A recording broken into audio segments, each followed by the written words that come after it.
Hey, this is Mike, and I'm back with, hi, this is Mike, and I'm back with segment 3 of organization here on your Blackboard site.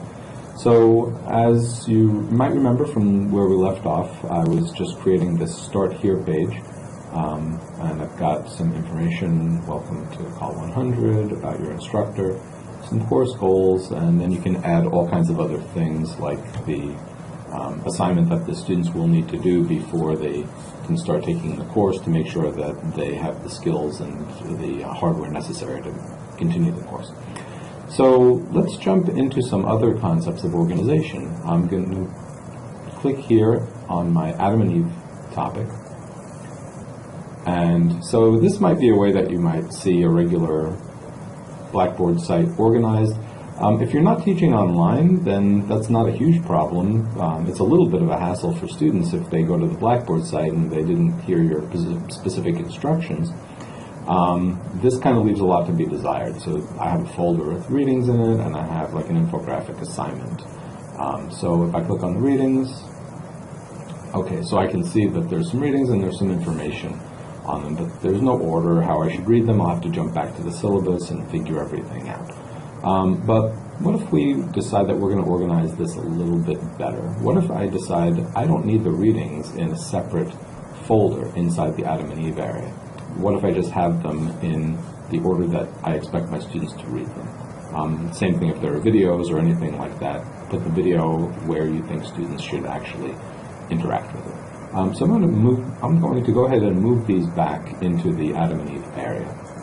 And I'll click on the downward arrow, I'll say move, and I'm going to browse over to that Adam and Eve area, and I'll click submit. And now I'm going to do the same thing with Paradise Lost. I'm going to click on the arrow, I'm going to click on move, I'll browse over to the Adam and Eve topics area, and I'll click submit. So that's it. The readings folder is empty, and I will jump back to the Adam and Eve topic. And I can go ahead and delete that readings area. And there it goes. So now everything's a little bit out of order, because anytime that you move something, it puts it to the bottom of that content area. So I want my infographic assignment to actually be last. So I'm going to drag that down. I'm just grabbing it and dragging it and plopping it down. Anytime that you want to drag something, if you hover over the very left side of the item, you'll see that yellow stripy bar appear, and then you can just grab it and move it where you'd like.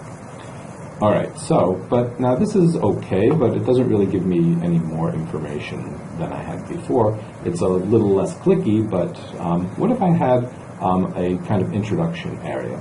Well, in my bag of tricks here, I'll click here in my bag of tricks, and I suggest if you don't have a bag of tricks, it might be nice to have one. I'm going to go ahead, and I wrote this beforehand. Welcome to Topic 1, Adam and Eve. And I'm going to drop this where I dropped everything else. I'm going to move that into that Adam and Eve folder. And now I'm going to jump back to Adam and Eve. And again, that appears at the bottom, but I'll drag it up to the top. And now I have a Welcome to Topic 1, Adam and Eve, and it gives the students an idea of what the goals are for the section and what they're expected to complete. This is great, and I highly recommend that if you're going to do anything at all, that you have things in the proper order.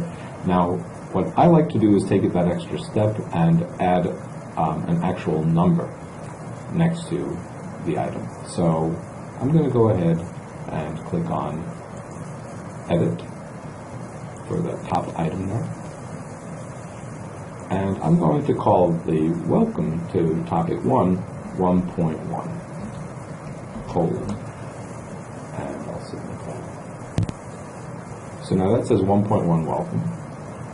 And I'm going to do the same thing with this one, 1.2. Oops. 1.2. There we go. Submit. And Paradise Lost here, I want them to do that right afterwards. 1.3. And finally, that infographic assignment, I'm going to change the title of that also. And instead of infographic assignment, I'm going to call that 1.4 : Adam and Eve infographic assignment. And I can give it some more information here. Submit here is not a particularly good thing to write. So you might want to say what the parameters are. You might want to remind them of what the assignment was, and then let them know what day they're expected to submit it. But this will be the actual link that they'll submit it to. So I'll click submit here. And there you have it. Now all of a sudden, when I look at Adam and Eve, I've got a much more organized and useful page. So I can see, as a student, I go in, 1.1, 1.2, 1.3, very clear instructions of what I'm supposed to do and in what order I'm supposed to do them.